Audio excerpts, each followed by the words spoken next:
Hi, my name is Jordan. I am a special education teacher from the UK. I share my passion for everything communication, sensory regulation and fun lesson ideas for my classroom of disabled pupils aged 4 to 11. Each week, I am joined by experts in the field, answering your questions and sharing our knowledge and experience working alongside our beautiful young people. Let's get started.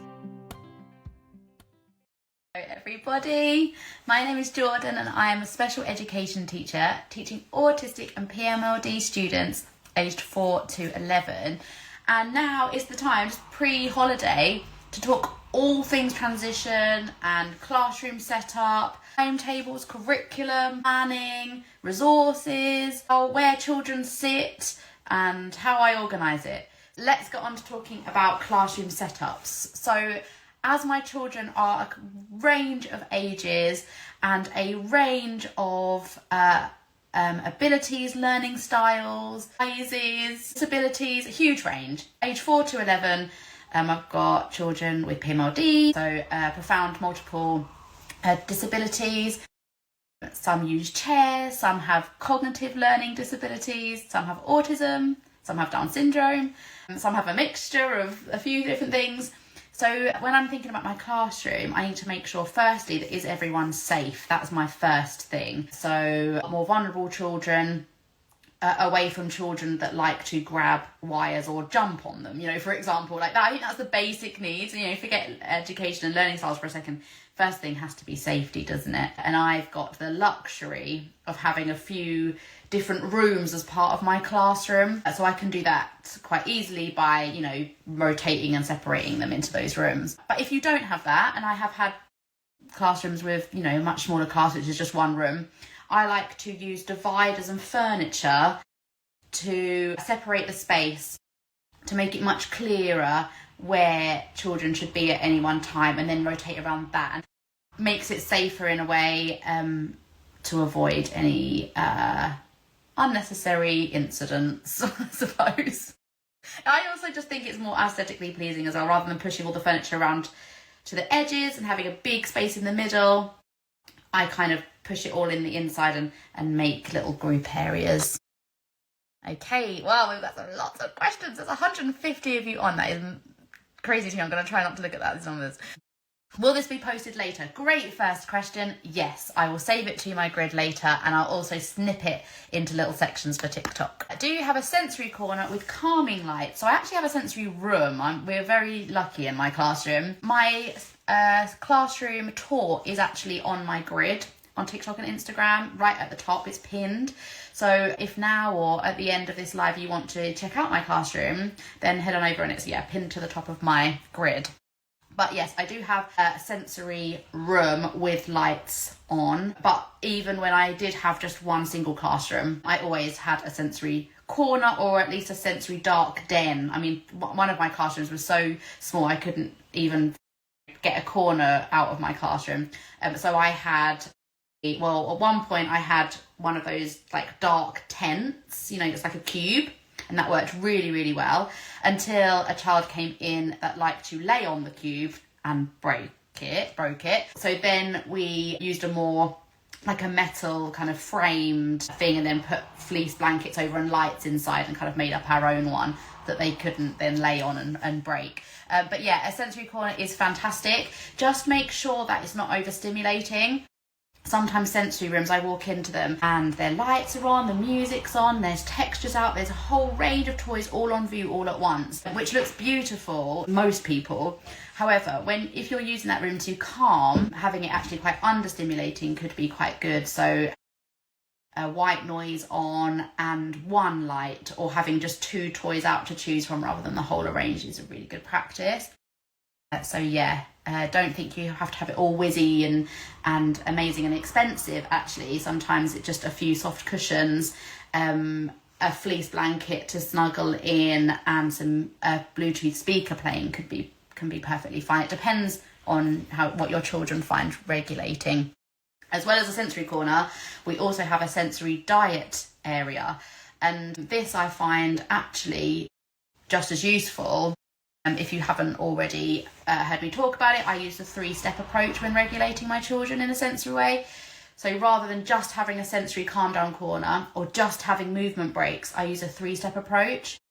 So the first step is getting your heart rate pumping. So that could be outside, that could be at playtime, that could be just jumping up and down, that could be doing dancing in front of the whiteboard. We have a sensory diet area with exercise balls and peanut balls and rocker chairs and what else got exercising and gym mats.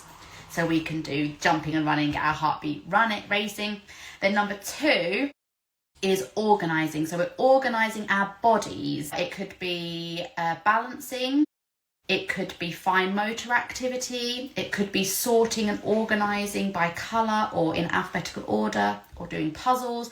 Something that's you're still moving, you're still active, but it's not as heightening as step 1. It's more calming. And because you're organising, you've got to think a little bit harder about negotiating your body. That's the organising step 2. And then step 3 is grounding. Now that's where your sensory corner might come in. That's where weighted blankets might be useful. You might do some breathing techniques. You might do squeezes or a foot massage or head squeezes, because it's really lovely. Lots of my children like head squeezes. But just laying in a dark room with lights on. And that's your grounding. So yeah, those 3-step approach is really useful. So for us, having a sensory room for the grounding and a sensory diet area for the first 2 has been amazing, because they're both out of the classroom. So any child that isn't ready to learn and needs those things can do it, and then they come back into the classroom to learn. I know that is a huge luxury. I have not had that before. I've been in this classroom, and before we had to very much do our sensory diet stuff outside, and then grounding in a quiet room or a cupboard, or go for a walk. Maybe that might be quite grounding for them. I once had a child carry Argos books upstairs to another teacher as a job when he needed grounding. I've had children with rucksacks with water bottles inside for a bit of grounding. Whatever works for your children really, and whatever they enjoy and are motivated by. Yeah, that was a long answer to a very simple question. Hopefully that was helpful. How did you become an SEN teacher? So I trained in 2009, so about 15 years ago. And back then there wasn't teacher apprenticeships or SEN teacher degrees. Otherwise I would have gone that route. So I had to just get a standard degree, which was not very standard at all actually. It was an acting degree. And then I spent 1 year transferring that into teacher training. While I was doing my degree, because even though it was full-time, I didn't do full-time hours, I was a supply teaching assistant at my local special education school. And that's where I got all of my experience from. I worked there for a couple of years whilst I was doing my degree.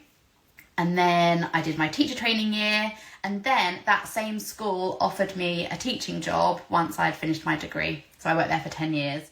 So that's how I became an SEN teacher. But I believe now there are SEN teacher degrees out there, which is fab, which is fantastic, because I walked into the first day of my SEN teaching career and I hadn't got a clue.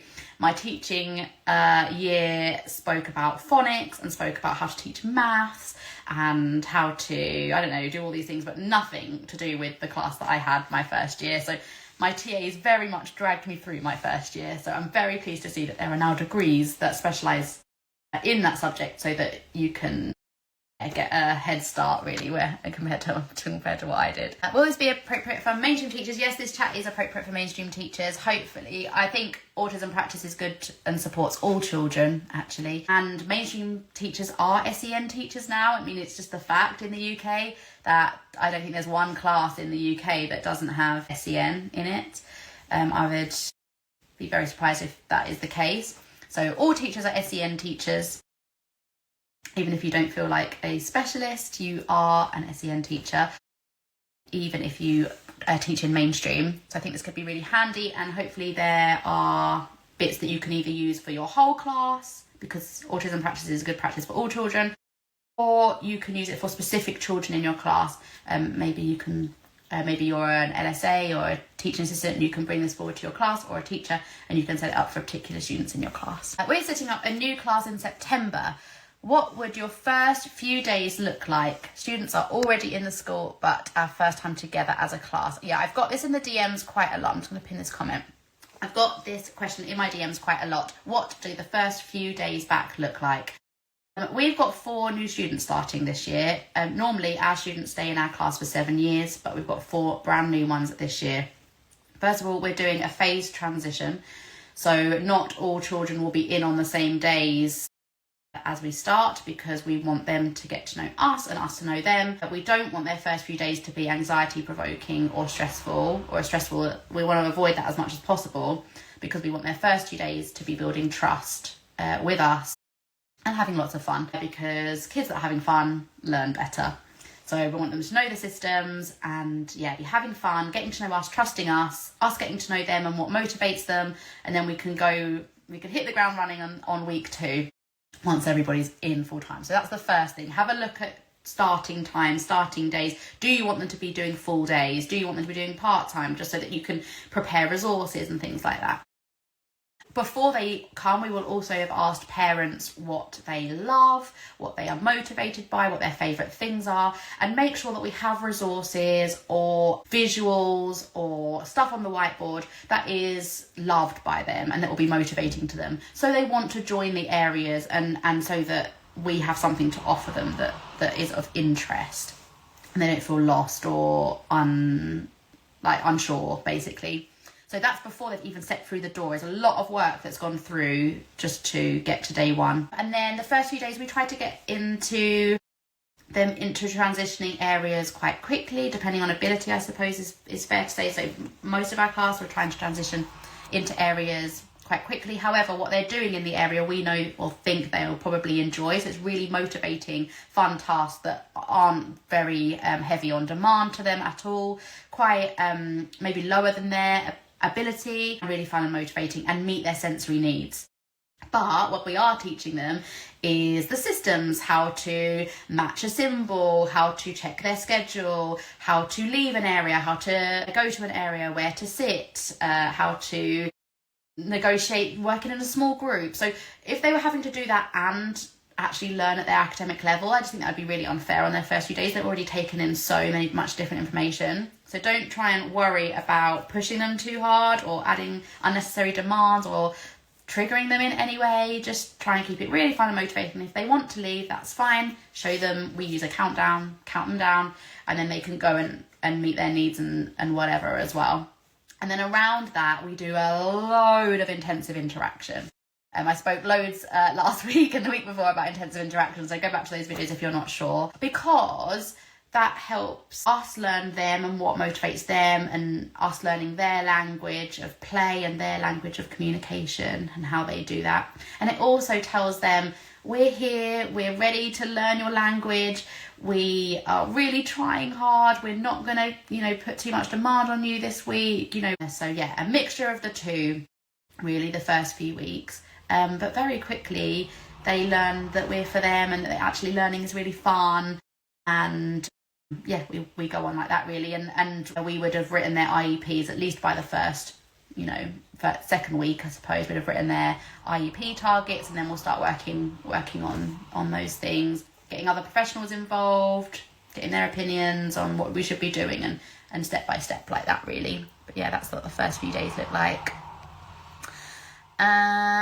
What morning routine do you do, and how do you promote independence? I have a new class of a severe learning disability and PMLD non-speaking class this September. Very different to last year. Okay, sounds like a class like mine, kind of my specialism. So what morning routine do you have? So when they first come in, we don't have anything. We have stuff on offer, but we don't have to do anything. So they can kind of choose how they want to transition into class and regulate themselves. So for some that will be going outside and using our physical equipment. For some that's playing in the mud. For some that's using a bike, swings, trampoline, going on a walk, that kind of thing. Whilst other children like to go to a quiet area and read or do puzzles or just be in the quiet space, they can do that. Other children like to get straight on with their work, so they've got some little table tasks to do all set up for them. Other children like to wander and pace and kind of ground themselves in the class and get used to, shake home off and shake the car off and get into class. Others go straight into snack time. So we have about half an hour to 45 minutes really of that. Children just regulating themselves, transitioning into the class, grounding themselves, and they'll show you, if you leave them, you know, they will show you how they want to regulate themselves, and then it's your job just to facilitate that and make that as safe as possible. And then we gather all together for a small group hello time. So I play the ukulele, play the hello song to each child, and they tap a tambourine to say hello, or they use their AAC or a cymbal to say hello. And we do that, pass the trampoline, pass the tambourine around the classroom. They'd love passing a trampoline around the classroom. Pass the tambourine around the classroom and each say hello and sing the hello song. And then we go straight into our sensory diet exercises and then into lessons. So it's a really lovely start that is very unstructured at first, but then as they're grounded and transitioned and into the class mode, it's then into the structure and routine that they feel secure in and know very well. And how it helps with independence, well, obviously, first of all, they're showing us what they want to do. They have free access to that. It's not scheduled. They can just choose what they want. So that's, you know, them showing us what they would like. And then they check their own schedule, if they can. They check their own schedule and match it to the whatever area we want to go to and settle down. If they can't access schedules and match, like some of yours might not be able to and some of mine can't, then we show them the object of reference or a symbol of where they're going, and we support them to get there. How long do your intended lessons last for? Great question. We're currently doing activities weekly, which to me feels very rushed and is heavy on resources and planning. Way too much printing and laminating. Yes, this is why I created my curriculum. So I only plan once every 6 weeks, or for some lessons, once every 12 weeks, a whole term. And we just repeat the same activities on that day every week for 6 weeks or 12 weeks. So English and maths is changed every 12 weeks. Science is changed every 12 weeks, but something like PSHE or RE or PE won't change for the whole term. We'll just repeat and just add on learning as at their pace, because it's really hard to know if they're just going to get it straight away, if they're going to be bored by it, if they're going to be motivated by it, and how soon to move them forward. So we make it completely bespoke, and we start off where we think they're at, or just below where we think they're at, and week by week we kind of add to it, move on. If they enjoy it, we carry it on. If we adapt it, you know, broadening their skills, because it's not all about learning something and then moving on to the next thing always and having it quite linear. Sometimes it's about breadth of knowledge. For example, say one of your targets or learning objectives is for them to build a block of 4 bricks, you know, build a tower with 4 bricks. So week 1, they could build a tower with 4 bricks. Well, that's great, but can you do it in a different area of the classroom? Can you do it with different bricks? Can you do it with small bricks, you know, spiky bricks, big bricks, outside, you know, outside? There's a breadth of knowledge there. It's not just about, right, they did that once or a few times for the week, let's move on. It's about that breadth of knowledge. So yeah, that's what we would work on over those 6 weeks, is trying to really embed those skills. How long do your intended lessons last for? For some children, 30 seconds. For other children on other days, it could be up to 45 minutes. Traditionally, we leave about an hour to 45 minutes to an hour for the lesson. But within that, they are going to a number of different areas and doing a number of different activities. So for example, English is an hour long, but within that, we go to the group area for a sensory story. We go to the computer area for teaching Makaton science and doing some songs. We go to the workstation to do some independent work. We go to the teaching table to do some one-to-one intervention work. We go to the group area to do some small group work and some turn taking. And in between maybe all of those or some of those, they will also have the opportunity to do their sensory diet stuff. So that's why it takes an hour. It's almost like 6 separate tiny little 5-minute lessons within that hour, but it's all English. And some of our children literally spend 20 seconds in an area, do one thing, done. That's that section done. Because that, in the moment they were in, or for this child in particular, that is what they need to do. That is where they're at. and that is perfectly fine. Then they go and regulate themselves, and they go back to another area and then do another 20 seconds and then back again. Whilst other children are quite happy to sit in the group area, they love it. It's how they learn best, and they would be there for 20 minutes listening to a story and engaging and taking turns, and then check their own schedule and then go and do something else. So, and we have all of that in my classroom. Planning weekly is incredibly heavy on resources and planning, and I don't feel like children benefit from the time you spend doing those resources and planning. I feel like if you're spending longer on making resources, buying resources, let's remember, and planning, then they are doing the activity. You need to repeat that activity. You need to repeat it over and over again until it is well worth your time and resources planning for it. Because I can spend 2 weeks in the summer holidays creating resources. I can spend £101, like I did the other day, on resources because I know they're going to be used for the whole 12 weeks. And it makes for such way more fun curriculum, way better resources, and it embeds learning way better. So that's my little tidbit. And if you'd like to see my curriculum, it's £10. The link is in my bio. Do the children have free choice time in the sensory room, or do you structure the time? Well, usually now our sensory room is used for our more vulnerable children. So children that are PMLD, or have a wheelchair, or have a cognitive impairment, just to keep them safe. So actually that's kind of like their classroom now. So our children with autism that are maybe more active, more physically able, they use the sensory room when the children are out of the classroom or in their chairs and not on the mats on the floor. So we have to kind of negotiate that and navigate that in from a safety perspective. But once they're in there, yeah, it's completely free time. There's cupboards and things that they can choose from, toys that they can choose from. We put all the lights on. Some things are quite active. We've got soft slides and tunnels in there, kindly donated to us by a parent. And then we've also got lights and like heavy weighted blankets and things like that. So it's up to them. Kids are great. Kids know typically how to meet their needs and what they need. So, and they will go and find that.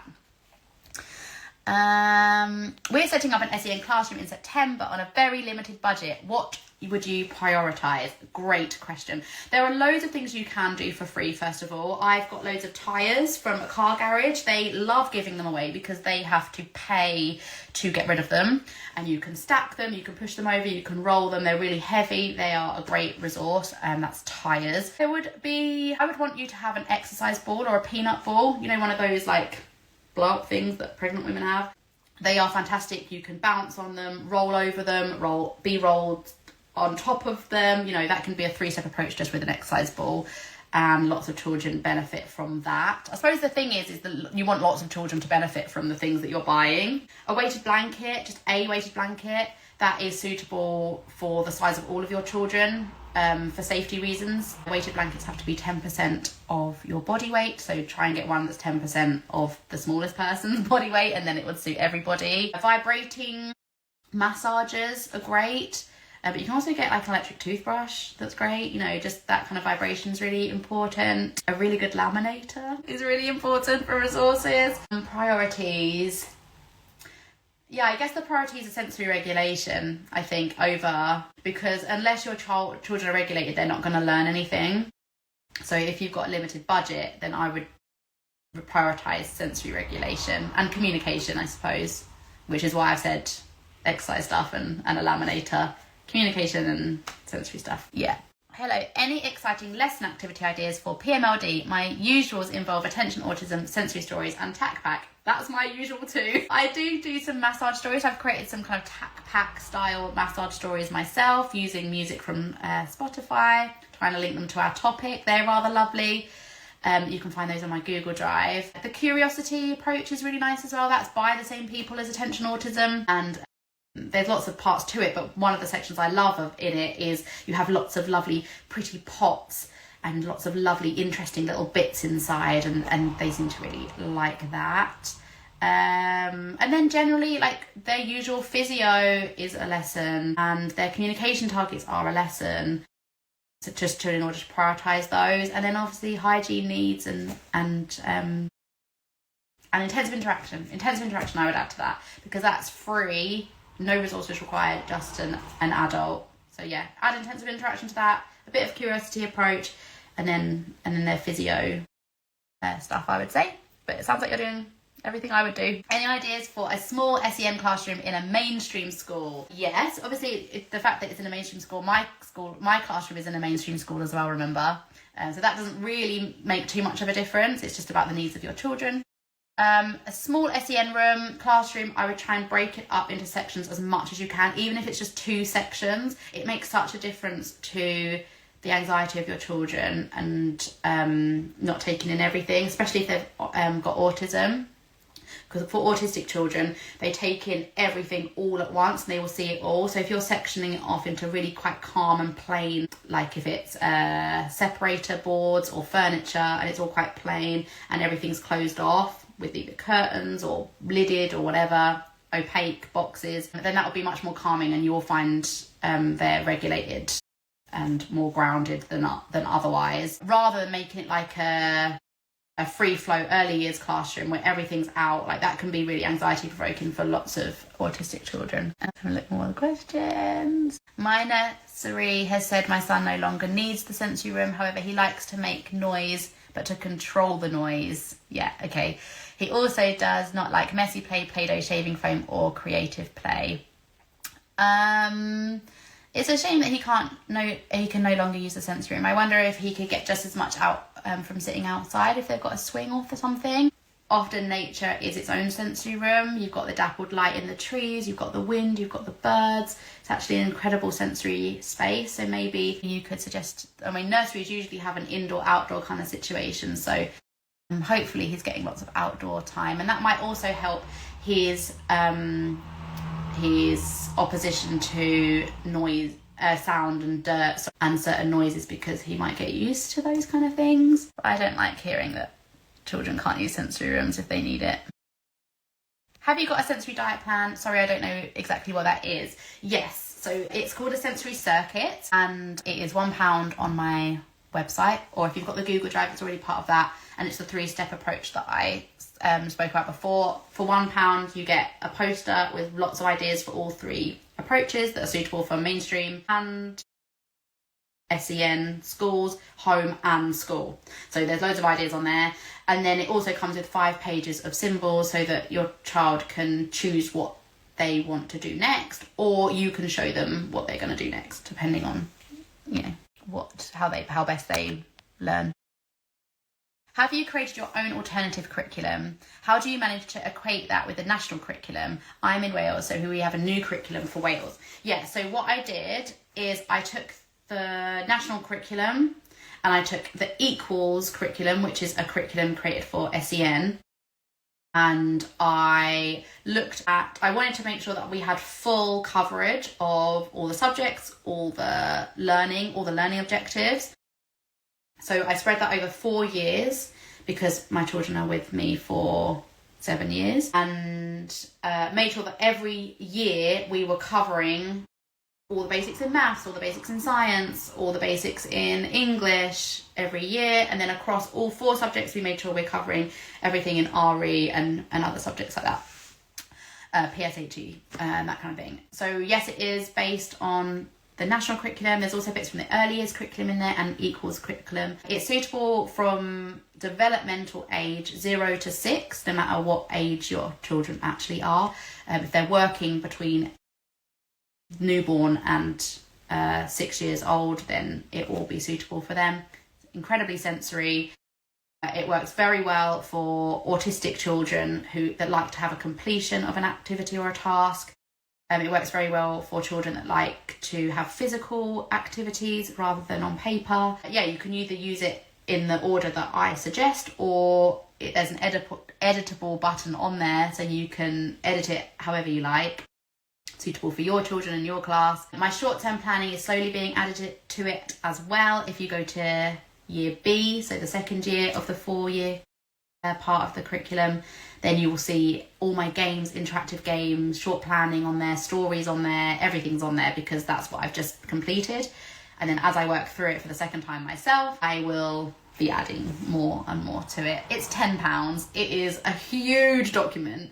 I should be selling it for a lot more, but I don't want to because I want it to be accessible for everybody. I was going to do it anyway. I've done it anyway for my class, so why be greedy? Basically, is my mind. I feel like £10 is really fair. I feel like lots of people can buy that without having to beg permission from their school. That's what I wanted to avoid you doing. You know, if a teaching assistant sees it, I don't want them to have to beg their teacher or beg their head teacher for the budget for it, because I just don't want these children to miss out. So yeah, £10, I figured you can probably just get it yourself and then use it and print from it and use that to adapt your curriculum. So yeah, that's my sensory curriculum. The link is in my bio. I'm incredibly proud of it. It's a very thorough document, and yeah, I found it really useful personally. Hi Jordan, do you ever find it difficult to teach in a sensory way? But only because it's what I've always done. I've always taught SEN, and even as a teaching assistant I was only ever an SEN teaching assistant, so I don't struggle to teach in a sensory way. However, what I do, because I've also just started this year doing some phonics tutoring for mainstream Key Stage 2, naturally I find opportunities to build sensory stuff into that as well. Even though they're mainstream Key Stage 2 kids, I could see some sensory needs in there. I could see some boredom, or they were sitting too long, or they were struggling to concentrate, or their eyes were getting tired. And naturally we got up, we started moving, we started doing things a slightly different way. I gave them fidgets or that kind of thing. I think it's just good practice. I think teaching in a sensory way is just simply good practice for all. We all have sensory regulation needs. We all, like, I'm crossing my legs right now, I'm rocking, I'm fidgeting, I'm moving my hands, I'm sitting on the floor, I'm sitting on the carpet. We are all meeting our needs all the time. The difference with children sometimes in special education classes is they sometimes struggle on how they reading what their body actually needs and meeting their needs in a safe way. So that's why we would do that. And or maybe they can't access writing tools and paper because of their physical needs or their cognitive ability. So they're still learning in a sensory way. But we're all very sensory beings. So yeah, it's a good practice to think about all learning and teaching in a sensory way. Even when I'm teaching and training my team of adults, I think, oh, they've been sitting a long time, or we don't just want to be watching the whiteboard the whole time. I'm going to get them up and moving and doing something physical. You know, it's just good teaching practice. Do you have an example of your planning format, please? This is fascinating. Yes, I do. It's part of my curriculum. And I've also got it on my video that I showed yesterday. It shows a little snippet of my science planning. But yeah, it will all be on my curriculum, and I've got blank templates on my curriculum so that you can see it, how I do it. It's literally just one sheet per subject, and it lasts 6 to 12 weeks. It's all you need. It's all you need. Repeating lessons is so important, and consolidating, but also changing up small activities, very small. Yeah, it's important. I do change things up, so it's not the exact same lesson in the exact same way every week. So on my planning, it's kind of got a list of things that we're going to do at some point in the next 12 weeks. So I just kind of see what mood the children are in. Do they need something active? Do they need something calming? Did that child do that really well last week, so actually they need to be moved on? Or actually, did they really struggle with that and we need to step it back? You know, it's completely bespoke, basically. My planning just makes it completely bespoke and puts the trust in you and your team to just make a best judgment on the day. It just gives you ideas on how to start so that you're best prepared for all those opportunities to facilitate that learning. How many kids do you normally have in class? My class is 10 students aged 4 to 11, and we split them into typically 3 groups. So those working between 0 and 12 months, those working up to kind of age 2.5 and 3, and then those working between 3 and 6, more formal learning. Yeah, I have so many questions. What if they're finished? You've guided them to use the areas. So not all children need guiding to the areas. They each have their own visual schedule, which could have objects of reference or symbols or photos on it. Sometimes they need guiding to go and check their schedule, and then guiding to go and match. But eventually, once they get it, the children, I just say, check your schedule, and then they know to go and find their schedule, take the top thing off, and go and match the area, and then find their chair. We practice it every lesson, every time. And also because the lessons are so motivating, so linked to their needs, so sensory, they love it, that they want to join the area. I always say that if they're like, oh, my child doesn't want to go to the area, they're avoiding the area, I'm like, it's because your lessons are boring. Just make it so fun, add some light, add some sounds, add some colour, add some drama, be entertaining, make it like an attention autism session, and then they'll want to join it. And even if you don't have any budget, I just don't feel like that's an excuse.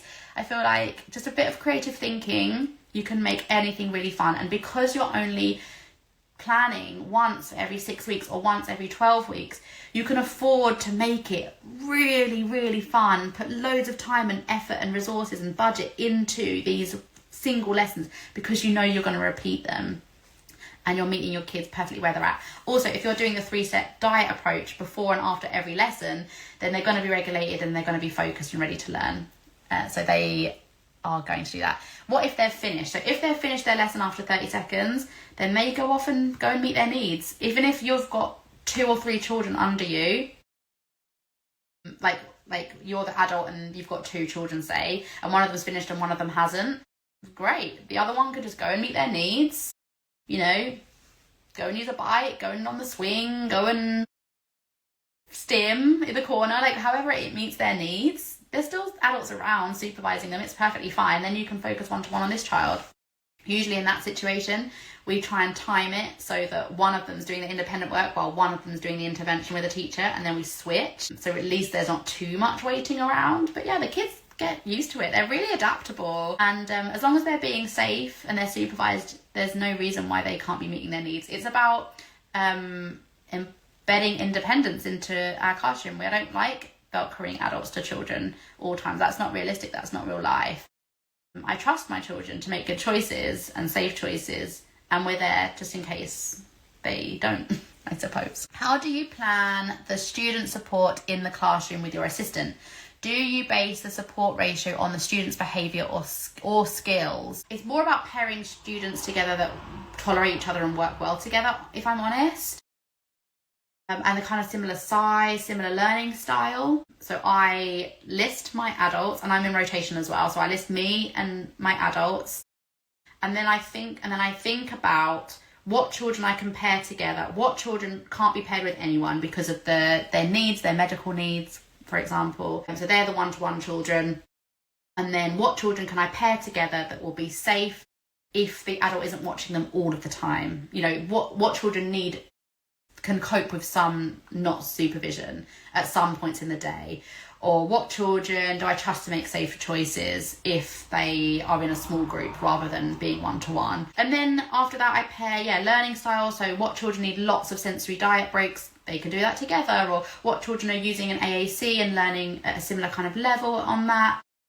Let's put those two together because then they're doing a similar thing. What children have similar IEPs to each other, great, that makes the TA's job much easier because they can work on the same skill with both children. But we're all in the room all together. They don't have to be stuck to that adult. We can have a couple of adults outside and then one inside, and they're all watched, they're all safe, it's all fine, and we're all still focused and learning.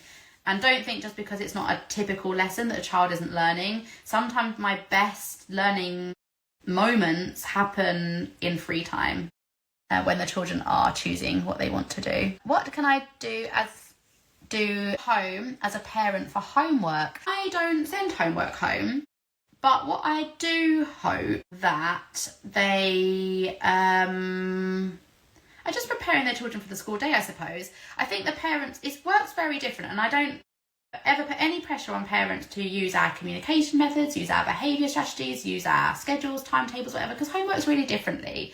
And it should be respite from the stresses of the outside world. It's okay that the children are decompressing from school, just like we do from work. Home life looks very different from my work life. If it looked the same, then I would feel completely burnt out and exhausted. So I would hope that home is a safe environment, that their needs are met, they feel heard and understood and loved and cared for. And if that looks like meeting their basic needs, then that's great as a parent. Your job is to do that. There's also things that you can teach them that we don't have the opportunity to. For example, maybe cleaning their teeth, going to the hairdressers, knowing if it's a weekend day or a weekday, preparing for holidays, social gatherings, going to the park, going swimming, going out in public, on public days, weekend busy days, maybe cooking, being safe in the bath, all of those things we can't teach our children, our students. So that's down to you guys. And I think that is the homework that I would want to see is them learning those home skills, seeing what a family dynamic looks like, sharing with their siblings, tolerating sharing a parent with their siblings. All of those things I think are amazing learning experiences that a child is getting at home. I wouldn't then expect anything from school to be put on at home. That's my little opinion.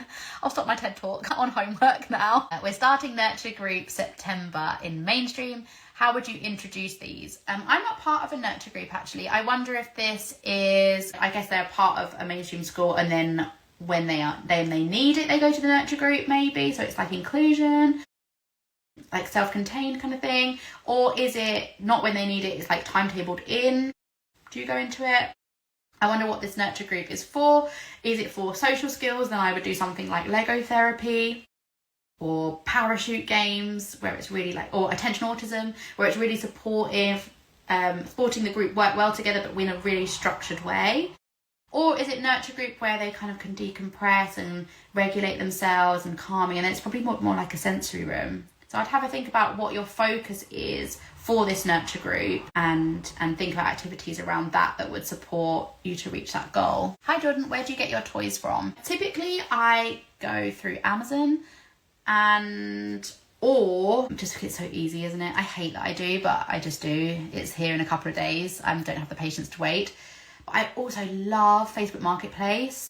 If I see something on Instagram or TikTok or Amazon that I love, before buying it on Amazon, I always look on Vinted or I look on Facebook Marketplace to see if I can get it cheaper, because they are such better deals. And we know it's not going to last ages with the kids like ours often, so I get less upset about it when it typically gets broken if I bought it from Facebook Marketplace or Vinted. So that's really good. And then boot sales. Boot sales are amazing. The prices that people sell amazing toys and books for is crazy to me. So yeah, I love a boot sale. But yeah, if not, Amazon. And my Amazon storefront has everything that I have ever bought and ever want to buy. There's hundreds of resources on there for classrooms and parents as well. And that's in the link in my bio. How many times during the week do you do a sensory story? We have English twice a week at the moment. So we do it as part of our English lesson twice a week.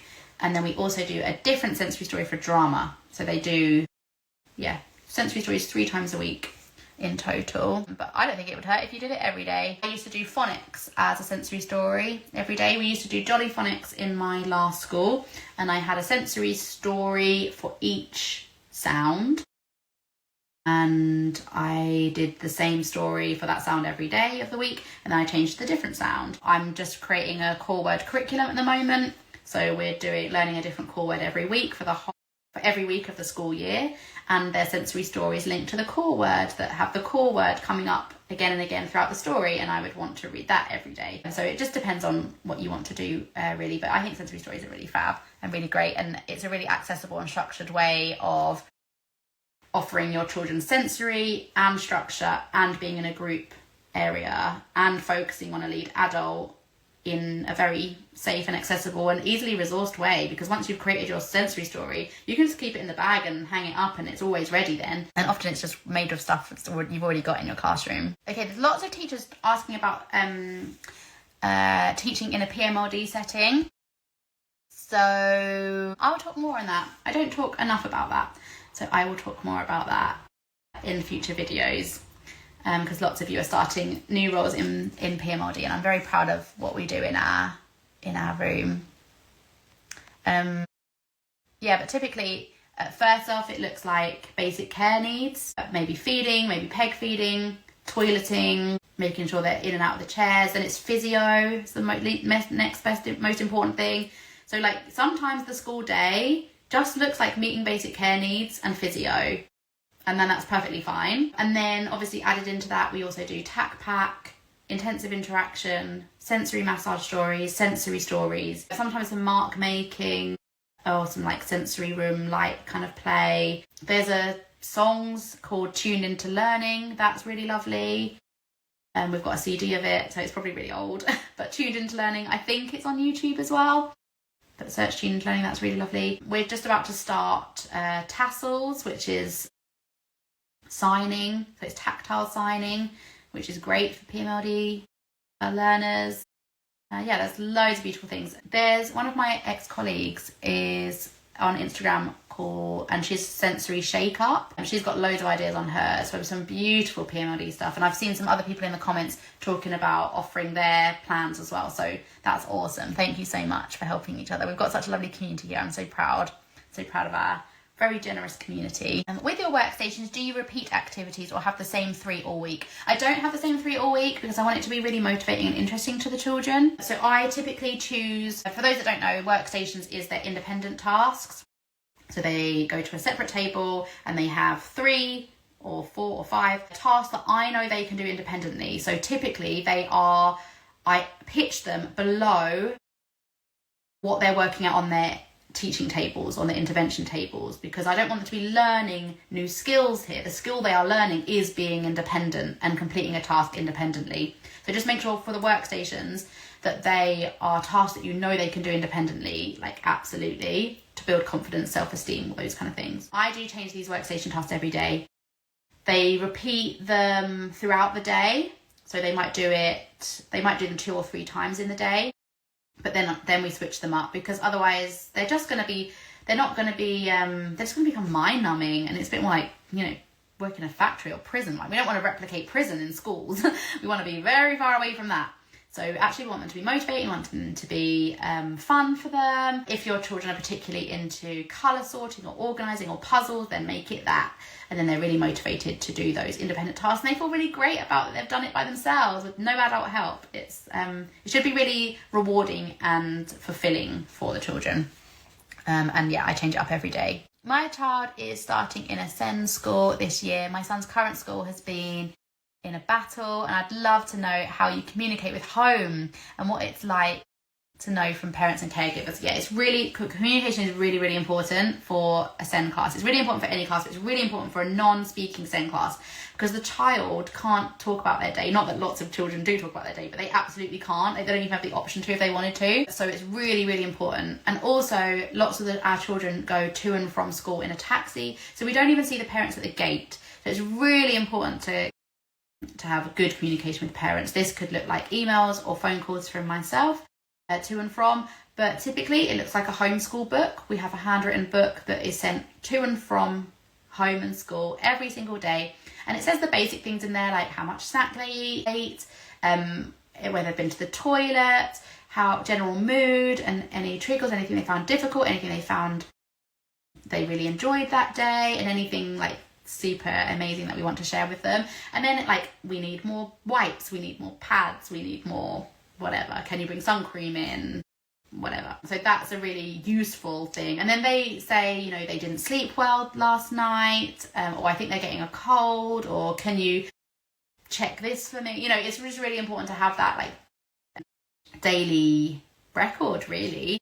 And then, anything else that we want to do, it's phone calls and emails, or they can come in. Does your sensory curriculum cover relationship education? Not exclusively. It doesn't have that as a separate topic. However, under PSHE, it's covered. And under, we have certain topics, like the first one in year 8 is all about me, the topic.